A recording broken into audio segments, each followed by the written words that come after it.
can't believe this is finally happening, that I'm hosting the 5th episode of Everything DC, All Things DC. So, welcome back to our brand new video, and this is Jonetzki.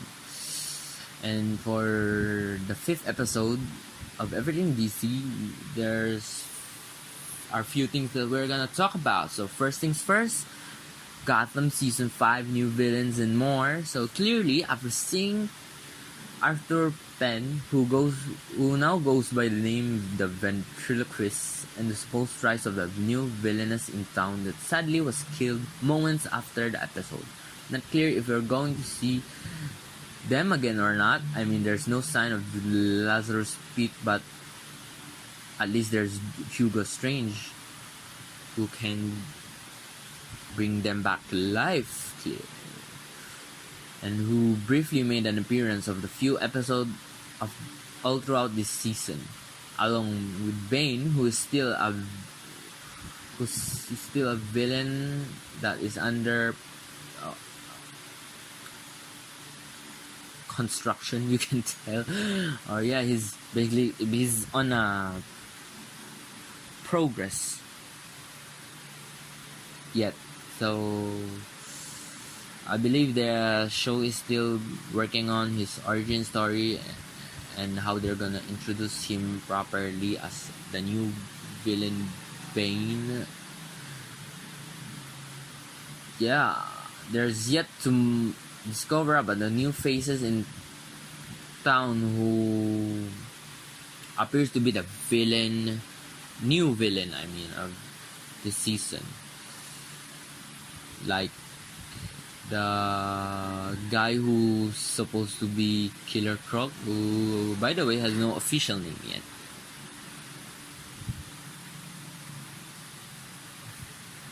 And yeah, to overall summarize it, at this point, the show has introduced us to many more Batman villains, and as each episode goes, where Bruce is one step closer to become the Dark Knight that he was meant to become, according to Ra's al Ghul and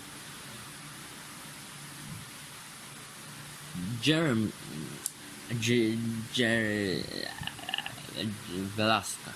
Yeah, let's just call him Velasca, because sometimes it's confusing between Jerome and Jeremy.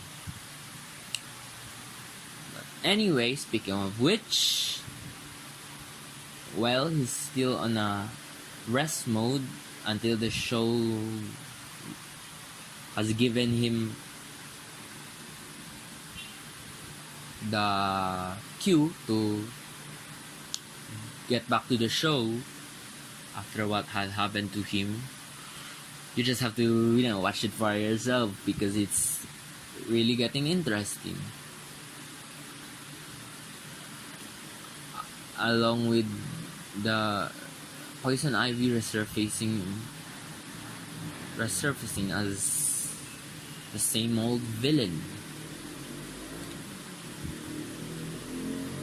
Yeah, sorry, but I have to cut that short for Gotham Season 5 new villains and more, because you have to watch that show, and I would definitely try not to spoil you guys more on the episode.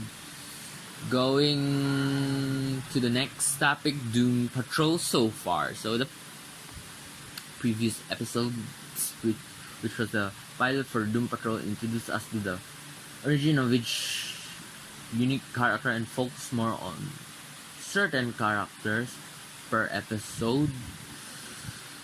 Yeah, as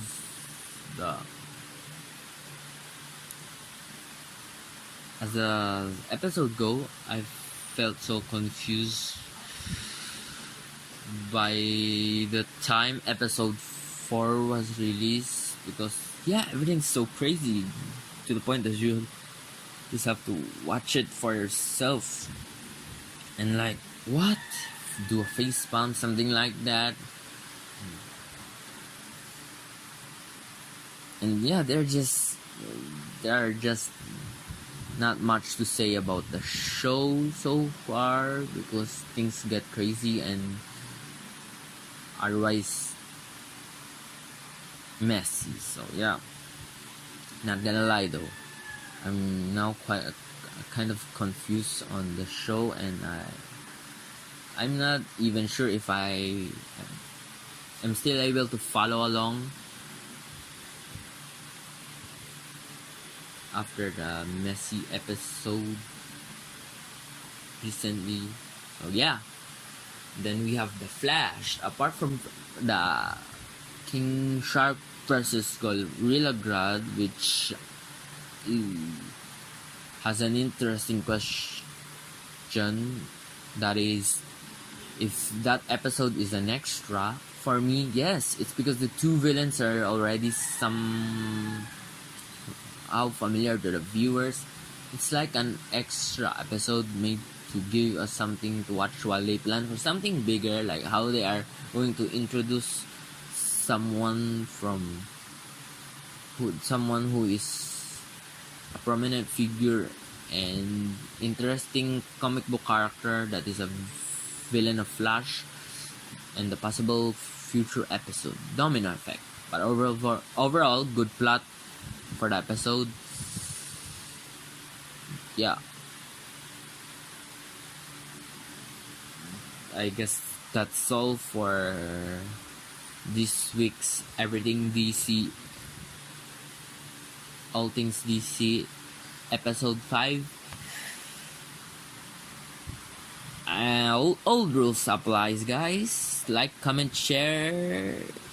You know the rules. Then yeah, and yeah, thanks for watching as always, and see you maybe in the next video or probably in the next episode of Everything DC, All Things DC. Bye.